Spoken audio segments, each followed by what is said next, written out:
बिस्मिल्लाहिर्रहमानिर्रहीम। Reaction with दुआ भट्ट के मुअज़्ज़ज़ दोस्तों, मैं हूं दुआ भट्ट। आप सब देखने और सुनने वालों को अस्सलाम वालेकुम।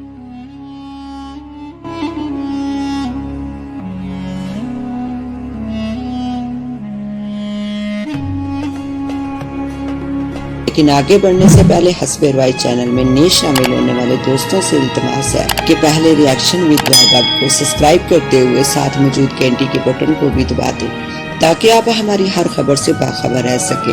तो आइए चलकर मौजू का आगाज करते हैं। मुअज़्ज़ज़ दोस्तों, पार्ट 1 में आपने देखा कि हुसन बानो की बदजुबानी की वजह से कितने लोगों को दिक्कत का सामना है। तो आइए पार्ट 2 में देखते हैं कि हुसन बानो का ये मिजाज आगे कितना तकलीफदेह होने वाला है। मैंने इसकी दूध धकेलने वाली हरकत और इनकार पर इसे बिल्कुल कलाम ना किया। मुंह पर 12 बजे का वक्त तारी किए। मैं इसे ये एहसास दिलाना चाहता था कि मैं इससे शदीद नाराज हूँ। उस दिन सारा दिन मैंने कुछ भी नहीं खाया पिया, लेकिन इसे मेरी कतई फिक्र ना थी और ना ही इसने मेरी नाराजगी को कोई अहमियत दी। मुझे इसकी सख्त दिली पर गुस्सा आने लगा। जाने दिन ब दिन इसे क्या होते जा रहा था। वो शादी के इब्तदाई दिनों में बिल्कुल ऐसी ना थी। ये तब्दीली इसमें अचानक ही रूनुमा हुई थी और मैं तब्दीली की वजह समझने से कासर था। दिन पर दिन गुजरते रहे और हर गुजरते दिन के साथ इसकी जुबान का जहर भी बढ़ता रहा। एक दिन अम्मा बी का जबर जवाब दे गया और उन्होंने रोते हुए हुसन बानो की पहली बार कोई शिकायत मुझसे की। वो पहले तो मुझे अम्मा या अम्मा भी कहा करती थी। कई दिनों से इसके अंदाज में बदतमीजी और बदतहजीबी आ गई है। अब वो हमेशा मुझे पार्वती देवी कहकर मुखातब करती है। मुझे खाना देने आती है तो कहती है कि पार्वती देवी भोजन फरमा लीजिए। और कल तो इसने बदतमीजी की हद ही कर दी। कल मुझसे कहने लगी, पूजा पाठ का समय बीता जा रहा है, आप राम जी के दर्शन के लिए मंदिर कब जाएंगी?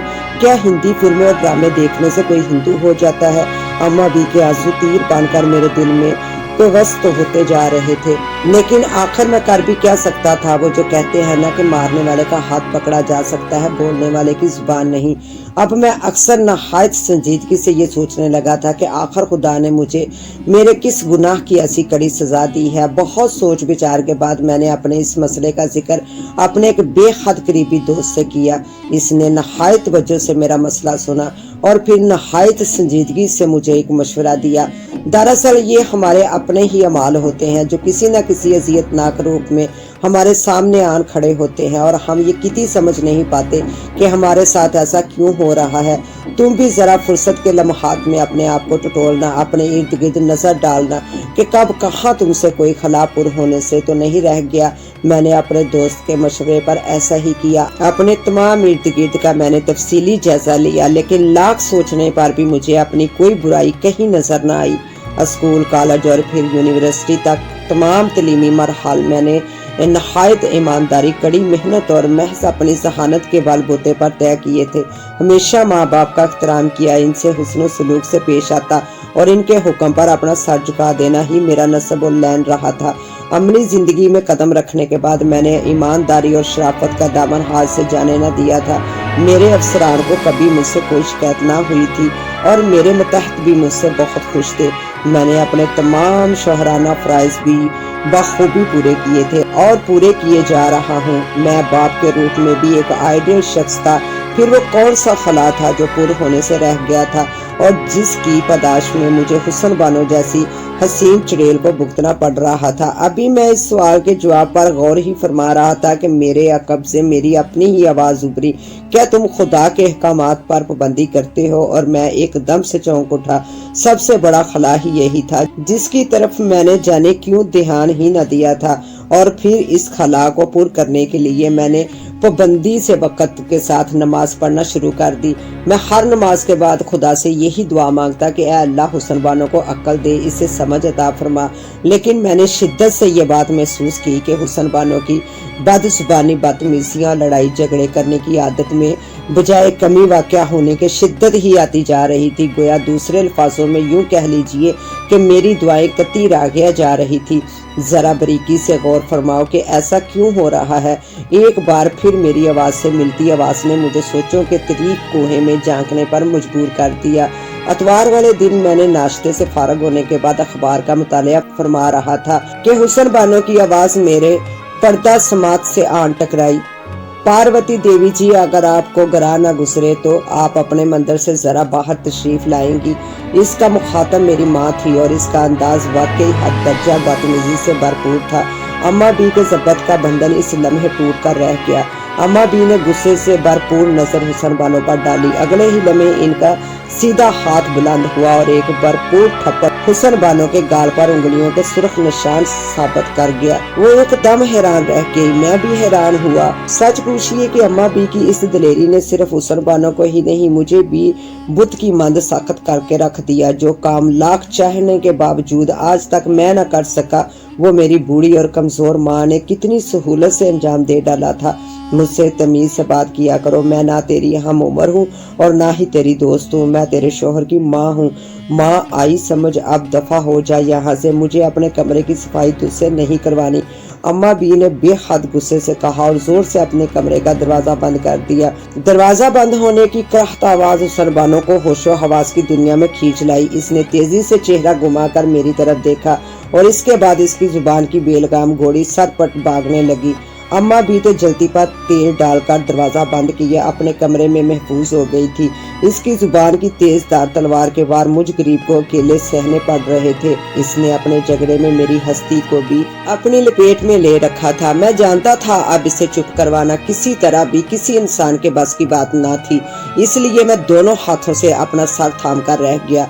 इस लम्हे मेरे दिल की अताह गहराइयों से ये दुआ निकली कि या अल्लाह, क्या ऐसा नहीं हो सकता कि हुसन बानो को सिर्फ अच्छी बातें सुनाई दिया करे, बुरी बात इसकी समातों तक पहुँचे ही ना। इस लम्हे वो बहरी हो जाया करे, ना ही इसे बुरे काम या वो बुरी बातें या हरकत दिखाई दे जो लड़ाई झगड़े का सबब बने। इस लम्हे वो अंधी हो जाया करे। ऐ काश ऐसा हो जाए तो कितना अच्छा हो। अपनी इस अजीबो गरीब दुआ पर मैं खुद ही हंस पड़ा और सोचने लगा, अगर ऐसी दुआएं पूरी होने लगे तो दुनिया से बुराई का नामो निशान तक मिट कर रह जाए। लेकिन मुझे क्या मालूम था कि जिस लम्हे ये अजीबो गरीब दुआ मेरे लबों से निकलेगी वो लम्हा कबूलियत का होगा और मेरी एक अनोखी दुआ हैरत अंगेज तौर पर हरफ ब हरफ शर्फे कबूलियत पालेगी। हुआ यूं कि हुसन बानो जब मेरी माँ को खूब बुरा भला कहने के बाद जरा देर के लिए जो चुप हुई तो ऐन उसी लम्हे मेरा बेटा रज़वान रोते हुए घर में दाखिल हुआ। इसका चेहरा नीले निशानात से इस तरह सूजा हुआ था जैसे कई बच्चों ने मिलकर इसकी खूब धुलाई की हो। इसके बदन पर जो शर्ट थी वो भी चिथड़ों की सूरत अख्तियार कर चुकी थी। इसकी एक आंख ज्यादा मुतासर हुई थी और होंठ भी फटकर खून उगर रहे थे। ऐसी हालत में भी वो मुझे नजरअंदाज किए हुसन बानो को आवाजें देता हुआ सीधा किचन में दाखिल हो गया, जहां हुसन बानो नाश्ते के बर्तनों का ढेर धोने में मसरूफ हो चुकी थी। अम्मी हुसन बानो के पास पहुंचकर इसके रोने की रफ्तार में मजीद तेजी आ गई। अम्मी, मुझे जरीना खाला के पांचों बेटों ने मिलकर मारा है, जरा मेरी तरफ देखिए, उन्होंने मेरी क्या हालत बना दी है। वो हिचकियों से रोते हुए बोला। मेरा ख्याल था कि बेटे के ये अल्फाज सुनकर वो भूखी शेरनी की तरह पलटेगी और फिर जरीना आपा और इसके 5 बेटों के मजाद कुर्सी के लिए रवाना हो जाएगी, लेकिन हैरत अंगेज तौर पर ऐसा कुछ भी न हुआ और वो बर्तन धोने में मसरूफ रही। इसने रज़वान की आवाज पर पलट कर भी ना देखा। अम्मी, मेरी तरफ देखिए ना, मुझे जरीना खाला के 5 बेटों ने किस बुरी तरह पीटा है, मेरी एक आंख भी जख्मी करती है। इस बार रज़वान ने ना सिर्फ कतरे दर्द बड़े लहजे में जोर से कहा बल्कि हुसन बानो को दामन भी पकड़कर हिलाया। वो आस्तगी से अपनी पुश्ती जानब घूमी। रज़वान को देखकर वो मोहब्बत से मुस्कुराई और बोली, बगैर नाश्ता किए ही बैट बॉल उठाए और निकल गया। चलो तुम अंदर चल कर बैठो, मैं तुम्हारे लिए नाश्ता लेकर आती हूँ। खिलाफे तवक्को सूरत हाल देखकर मैं हैरत से उछल पड़ा। मैं ये सोचकर चकरा कर रह गया कि इसे रज़वान के अल्फाज क्यों नहीं सुनाई दिए। न सिर्फ रज़वान के लबों से निकलने वाले अल्फाज बल्कि रज़वान का नीलो नील चेहरा और फटी हुई शर्ट तक इसे दिखाई ना दे रही थी। आखिर क्यों? अम्मी, क्या आपको दिखाई नहीं दे रहा है? जरा मेरी हालत पर एक नजर डालिए, मुझे जरीना खाला के बेटों ने मिलकर मारा है। रज़वान मजीद चीख कर बोला और जोरों कतार रोने लगा। लेकिन हैरत अंगेज तौर पर हुसन बानो को ना तो इसके रोने की आवाज सुनाई दी और ना ही इसका रोना दिखाई दे रहा था और वो पलटकर दोबारा बर्तन धोने के काम में जुट गई। मैं हैरत से बुत बना ये नाकाबिले यकीन नजारा देख रहा था। इससे पहले कि रिजवान का जबरदस्त जवाब दे जाता, मैंने हाथ बढ़ाकर रिजवान को अपनी तरफ खींच लिया। ताहम मेरी हैरत अपनी जगह पर बरकरार थी। मैं ये सोच कर पागल होए जा रहा था कि ये सब क्या था। इस लम्हे अपनी अजीबो गरीब अनोखी दुआ का सान व गुमान भी गुजरा था। अल्लाह ताला ने मुझ गुनाहगार बंदे पर ये मेहरबानी फरमाई थी। मैंने रिजवान के चेहरे की सफाई करके इसके जख्मों पर मरहम लगा दिया। जब हुसन बानो इसके लिए नाश्ता तैयार करके लाई तो इसने खाने से इनकार कर दिया। हुसन बानो के दरियाफ्त करने पर उसने मुंह फुलाकर कहा कि क्या आपको मेरे चेहरे पर कुछ दिखाई नहीं दे रहा? आपने तो किचन में मेरी तरफ तवज्जो भी नहीं दी। अब आप मुझसे इन चोटों के बारे में पूछ रही हैं। किचन में आपकी पुश्त पर खड़े मैंने कितनी देर तक रोता रहा, लेकिन आपके कानों पर जू तक नहीं रेंगी। रिजवान ने बदतमीजी से भरपूर लहजे में कहा। मेरा ख्याल था कि इसकी ये बदतमीजी और बेअदबी बर्दाश्त न करके हुसन बानो इसे एक तमाचा रसीद कर देगी, लेकिन मेरी ये तवक्को भी पूरी ना हुई। बरकस इसके हुसन बानो लबों पर दिलकश मुस्कुराहट सजाए हथेली पर अपना हसीन चेहरा टिकाए रिजवान को ऐसी मोहब्बत भरी नजरों से घूरे जा रही थी जैसे इसकी नाराजगी की वजह जानने के लिए इसके बोलने की मुंतजिर हो। यकीनन इसे रिजवान की आवाज एक बार फिर सुनाई ना दी थी। जाहिर था फिर इसे रिजवान के चेहरे की चोटें भी दिखाई ना दे रही होंगी, वरना वो इस कदर पुरसकून हरगिज न बैठी होती। अबू ये अम्मी को क्या हो गया है? क्या अम्मी को मेरी चोटें दिखाई नहीं दे रही? रिजवान के इस जुमले ने मुझे चौंकने पर मजबूर कर दिया और शक की एक लहर से मेरे दिमाग को छूती गुजर गई। मुझे चंद लम्हात कबल मांगी हुई अपनी दुआ के अल्फाज याद आ गए, लेकिन मैंने ये सोचकर अपने जहन से इस शक को झटक डाला कि किस तरह मुमकिन हो सकता है। लेकिन दूसरे ही दिन पेश आने वाले एक और वाक़े ने मेरे शक को यकीन में बदल दिया और मेरे जहन के तमाम बंद दरीचे एक एक करके खुलते चले गए। गुल की ये आदत थी कि वो हमेशा ताज़ा हवा और खुली फजा में टहलते हुए पढ़ाई किया करती थी। उस दिन भी वो शाम के वक्त अपनी एक किताब लिए छत पर पढ़ने के लिए चली गई। मैं दफ्तर की फाइलों में सर खपाने में मसरूफ हो गया। हुसन बानो रिजवान की एक शर्ट के बटन टाकने में लग गई। बमुश्किल 10 मिनट ही गुजरे होंगे कि अचानक धप धप करती गुल सीढ़ियों से नीचे उतरती हुई दिखाई दी और तीर की तरह हुसन बानो की तरफ लपकी। इसका चेहरा गुस्से से सुर्ख हो रहा था और हाथ में किताब के अलावा एक कॉपी का सफा भी था। ये देखिए भाभी, बराबर वाले वहीद ने मुझे खत में कैसी और पटांग और बेखुदा बातें लिखकर भेजी हैं। गुल के इन अल्फाज ने मेरी तमाम तवज्जो खींच ली। मैंने ऐनक उतार कर गुल की तरफ देखा। वो हुसन बानो से मुखातब थी, लेकिन हुसन बानो इसके वजूद से कतई अनजान बनी शर्ट के बटन टांगने में मगन रही। मैं आपसे बात कर रही हूँ भाभी जान। गुल के इस जुमले पर हुसन बानो ने सर उठाकर इसकी तरफ देखा। क्या बात है, सर पर क्यों खड़ी हो? जाओ जाकर अपनी पढ़ाई करो। उसने हैरत का एक हल्का सा इजहार किया। मैं तो अपनी पढ़ाई ही कर रही थी कि बराबर की छत पर वहीद चला आया और इसने पत्थर से लपेट कर ये कागज मेरी तरफ उछाल दिया। ये लीजिए, आप भी पढ़ लीजिए और जरा वहीद के करतूत मुलाहजा फरमाइए। कम वक्त बनता किस कदर शरीफ है। गुल ने वो कागज हुसन बानो की गोद में रख दिया। उसने कागज उठाकर कागज पर अपनी नजरें धुराई। कागज को उल्ट पलट कर 2-3 बार देखा और फिर दुनिया जहान की हैरत निगाहों में भरकर इसने गुल की तरफ देखा। मैं क्या करूं इस कागज को? तुमने ये कागज मुझे क्यों दिया है? मैं बुरी तरह चौंक उठा और बगौर हुसन बानो के चेहरे के तासरात देखने लगा। खुद ही पढ़ लीजिए, सब समझ आ जाएगी। गुल ने औरतों की तरह हाथ नीचा करके कहा। गलबन नहीं, यकीनन इसे गुल का ये जुमला सुनाई न दिया था। उसने एक बार फिर कागज को उल्ट पलट कर देखा और इस बार गुस्से से भरपूर नजरें गुल के चेहरे पर टिकाकर कहा, क्या लिखा है इसमें जो मैं पढ़ूं? कोरा कागज हाथ में देकर कह रही हो कि पढ़ो, तुम अपने हवास में तो हो। ये कहकर इसने कागज गुल की तरफ उछाल दिया। गुल हैरत और गैर यकीनी से हुसन बानो की सूरत तकने लगी। इसने झुककर जमीन पर गिरा कागज उठाया और कागज पर लिखी तहरीर को देखने लगी। इसके चेहरे पर हैरत थी। हैरत है, आपको कागज पर लिखी तहरीर दिखाई नहीं दे रही? कितना वाज़िया और साफ साफ लिखा है। आप जानती हैं ऐसे खतूत को लव लेटर कहा जाता है। गुल ने मेरी मौजूदगी का लिहाज किए बगैर नहायत ही बेशर्मी से ये लफ्ज अदा किए। अगर आपकी नजरें कमजोर हो चुकी हैं तो मैं आपको ये लव लेटर पढ़कर सुनाई देती हूँ। गुल ने वो कागज अपनी नजरों के सामने करते हुए पढ़ना शुरू किया। जरा ध्यान से सुनिएगा मेरे चाहने वाले। वहीद ने लिखा है, जाने मन, जाने जिगर, जाने तमन्ना और जाने जिंदगी गुल, मेरी तरफ से मोहब्बत भरा सलाम कबूल हो। इन चंद बेखुदा लफ्जों के बाद मैंने अपनी तवज्जो गुल की आवाज पर से हटा देना चाहिए, लेकिन कमरे में ऐसी कोई दूसरी मसरूफियत ही ना थी کہ میں خود کو مصروف کر لیتا. سونے پر سہاگا گل وہ بےخودہ خط اس قدر چیخ چیخ کر پڑھ رہی تھی جیسے حسن بانو واقعی بحری ہو. اسے تو واقعی اس لمحے اللہ میاں نے بہرا کر دیا تھا، لیکن میری سماعت تو خدا کے فضل و کرم سے بالکل ٹھیک کام کر رہی تھی. یہی وجہ ہے کہ خط کے بےہودہ الفاظ یا جملے میرے کانوں میں پگھلے ہوئے شیشے کی مانند اتر رہے تھے.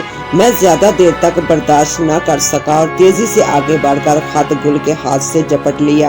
تم جاؤ، اس لڑکے سے میں نمٹ لوں گا. میں نے وہ گندے اور ننگے الفاظوں میں لکھا خط اپنی مٹھی میں پینچ لیا. گل نے ایک نظر مجھے اور پھر حسن بانو کو دیکھ کر نہ سمجھی سے کندھے اچکائے اور کمرے سے نکل گئی. مجھے گل کی یہ بے باکی ایک آنکھ نہ بائی. میں نے حسن بانو کی طرف دیکھا اور اسے پرسکون پا کر مجھے یقین ہو گیا کہ اسے گل کی آواز سنائی نہ دی ہوگی. میری آنکھوں سے تشکر کے آنسو جاری ہو گئے. خدا نے مجھ گناہگار بندے پر اپنی مہربانی کی انتہا کر دی تھی. رات میں اپنے بستر پر لیٹا خدا کی مہربانیوں پر غور کر رہا تھا کہ میری آواز سے ملتی جلتی بلکہ میری آواز جیسی ایک آواز کمرے میں ابھری. کچھ سمجھ آئی اس سے پہلے کہ میں اس آواز کو اپنے وہم سے تعبیر کرتا. ایک دم سے آواز کا وجود میرے سامنے نمودار ہو گیا اور یہ دیکھ کر میری حیرت کی کوئی انتہا نہ رہی کہ وہ وجود میرا اپنا تھا، یعنی میرا ہی ہم شکل تھا. تمہاری بیوی بری نہیں ہے. ہاں، اس کے ارد گرد برائیاں بے شمار پھیلی ہوئی ہیں. اچھے لوگوں سے بری باتیں برداشت نہیں ہوتی. پھر جس گھر میں وہ رہ رہی ہو، برائی کی جڑ اگر پھوٹ ہی اس گھر سے رہی ہو تو وہ بیچاری اور کیسا رویہ اختیار کرتی. میرے ہم شکل نے کہا. اس کی بات میرے سر کے اوپر سے گزر گئی. کیا مطلب؟ میں نے اپنی نا سمجھی کا صاف اظہار کر دیا. تم نے ایک دن اپنا احتساب کیا اور خود کو ہر لحاظ سے اچھا پا کر قدرے مطمئن ہو کر بیٹھ کے تمہارے اندر جو خلا تھا میری نشاندہی پر تم نے اس خلا کو پور کرنے کی کوشش میں لگ گئے. نیکی اور بلائی کی راہ پر قدم بڑھانا ایک اچھا عمل صحیح، لیکن اگر ساتھ ساتھ اپنے اطراف پھیلی ہوئی چھوٹی چھوٹی برائیوں کو بھی ختم کرتے جاتے تو تم واقعی ایک مثالی انسان بن سکتے تھے. میرے ہم شکل نے کہا. میں نے ایک بار پہلے بھی کہا تھا اور اب پھر کہہ رہا ہوں کہ ذرا باریکی سے اپنے اطراف کا جائزہ لو. وہ کون سی برائی ہے جو تمہارے گھر میں موجود لڑائی جھگڑے، بے حیائی، بدتمیزی، بے ادبی اور نفرت کا باعث بنی ہوئی ہے؟ مجھے امید ہے ایک دن تم اس برائی کو ضرور پکڑ لو گے. میرے ہم شکل نے کہا اور جس طرح نمودار ہوا اسی طرح غائب ہو گیا. اور اس کے غائب ہوتے ہی میں سوچوں کے سمندر میں ڈبکیاں کھانے لگا. اور پھر ایسا ہوتا ہی رہا. کوئی ایسی بات جو سنگین جھگڑے کا سبب بنتی حسن بانو کو سنائی ہی نہ دیتی تھی اور نہ ہی برائی یا برائی کا پہلو اسے دکھائی دیتا. یہی وجہ ہے کہ اس کی طبیعت میں ایک ٹھراؤ سا آنے لگا. ایک دن اس نے بے حد متوجہ ہو کر مجھ سے کہا، کئی دنوں سے دیکھ رہی ہوں محلے والے بہت امن پسند ہو گئے ہیں. رضوان کی بھی کوئی شکایت نہیں آ رہی اور نہ ہی رضوان کسی کی کوئی شکایت لے کر آ رہا ہے. خدا جانے کیا بات ہے اس کی. اس بات پر میں نے خوش دلی سے مسکرا کر کہا، نیک بخت، برائیوں کا عمل تو جاری ہے اور تا قیامت جاری رہے گا. تم خوش نصیب ہو کہ اللہ نے تمہیں برائی دیکھنے اور برائی سننے سے ہمیشہ کے لیے محفوظ کر لیا ہے اور اس کے لیے تمہیں میرا شکر گزار ہونا چاہیے. میری ہی ایک انوکھی دعا کی وجہ سے خدا نے تم پر اپنا یہ کرم کیا ہے، ورنہ تمہیں اس بات کا علم تو ہوگا ہی کہ دوزخ میں سب سے زیادہ عورتیں ہی ڈالی جائیں گی. میرے جواب پر اس نے نہ سمجھی سے میری طرف دیکھا اور کھانے کے برتن سمیٹنے لگی. ابو، یہ امی کو آخر ہو کیا گیا ہے؟ میری کوئی بھی بات انہیں سنائی نہیں دیتی اور تو اور میری چوٹیں بھی نظر نہیں آتی. امی پہلے تو ایسی نہ تھی. ایک دن رضوان نے بے حد اداسی سے کہا. اسے یہ دکھ کھائے جا رہا تھا کہ اب اس کا جائز و نجائز بدلہ لینے والا کوئی نہ رہا تھا. آپ اپنی امی سے اچھی اچھی باتیں کریں، انہیں اچھی اچھی چیزیں دکھائیں تو نہ صرف آپ کی باتیں آپ کی امی کو سنائی دیں گی بلکہ آپ کے اچھے کام بھی آپ کی امی کو دکھائی دیں گے. میں نے اسے پیار سے سمجھایا. چند ہی دنوں کے اندر رضوان میں ایک نمایاں تبدیلی رونما ہو گئی. جب اس نے دیکھا کہ اب اس کی شکایتوں پر محلے والوں سے لڑنے والی اس کی امی اب اس کی کوئی بات نہیں سنتی تو اس نے زیادہ تر ایسے شریف لڑکوں سے دوستی بڑھا لی جن سے وہ محلے میں حسن بانو کی سپورٹ کے بغیر بھی بے خوف نکل سکے اور یہ ایک خوش آئندہ بات تھی. گل نے بھی شکایتیں لانے کا سلسلہ موقف کر دیا تھا. تاہم پریشان وہ بھی تھی کہ آخر حسن بانو کو ہو کیا گیا تھا. اب مجھے احساس ہوا کہ بری हुसन बानो नहीं थी। अलबत्ता हर वक्त बुराई में गर रहने की वजह से इसमें ये तब्दीली वाक़या हुई थी। बेटा बहू की तबीयत तो ठीक है, कई दिनों से मैं देख रही हूँ कि वो मुझसे बहुत इज्जत व अदब से पेश आ रही है। कल ही की बात है, मुझसे कह रही थी अम्मा भी आजकल आप इंडियन ड्रामे और फिल्में नहीं देखती, क्या बात है? क्या हुकूमत पाकिस्तान ने इंडियन चैनलों पर पाबंदी लगा दी है? हालांकि बहू जिस वक्त ये बात कर रही थी टीवी तो इस वक्त भी चल रहा था और मेरा पसंदीदा ड्रामा भी आ रहा था, लेकिन खुदा जाने बहू को क्यों दिखाई नहीं दे रहा था। अम्मा बी ने भरपूर हैरत का इजहार किया। बात दरअसल ये है कि अम्मा बी के हुसन बानो में एक खास सलाहियत पैदा हो गई है। अब इसे बुराई और बुरे काम तो ना दिखाई देते हैं और ना ही सुनाई देते हैं, और केबल तो है ही बुराई की जड़। अचानक मेरे दिमाग में ख्याल आया और मेरे तरीक ज़हन को मुनव्वर सा करता गुजर गया। वो कौन सी बुराई है जो तुम्हारे घर में मौजूद लड़ाई झगड़े, बेहयाई, बदतहजीबी, बेअदबी और नफरत का बाइस बनी हुई है? अपने हम शक्ल के ये अल्फाज याद आ गए और मैं जो कई दिनों से इस बुराई को खोज खोज कर थक चुका था, उस लम्हे मैंने इस बुराई को पा लिया, और वो बुराई थी केबल या डिश की नशरियात। वाकई इस बुराई ने दीमक की तरह हमारी गैरत, शर्म और जुबान को चाट डाला था। अम्मा भी जो हमारे घर की बुजुर्ग थी, वो बजाय इस उम्र में खुदा की इबादत करें कि हर लम्हा टीवी में मगन रहती थी। मेरा बेटा 6-7 साल का था, लेकिन इंतहा से ज्यादा बेअदब और बदतमीज हो चुका था। 18 साल गुल को इतनी सी उम्र में ही मर्दों की निगाहों की पहचान हो चुकी थी, और बदसात खुद मैं भी था। रात के तक टीवी पर फहाशा मनाजर और इंतहा को छूती हुई इंग्लिश फिल्में देखना मैंने अपनी आदत सी बना ली थी। हाँ, यही वो बुराई थी जिसकी तरफ मैंने अब तक ध्यान न दिया था। हुसन बानो ठीक कहा करती थी, इन बेहुदा चैनलों ने हमारे दिलों को अल्लाह और इसके रसूल की याद से कतई गाफिल कर दिया है।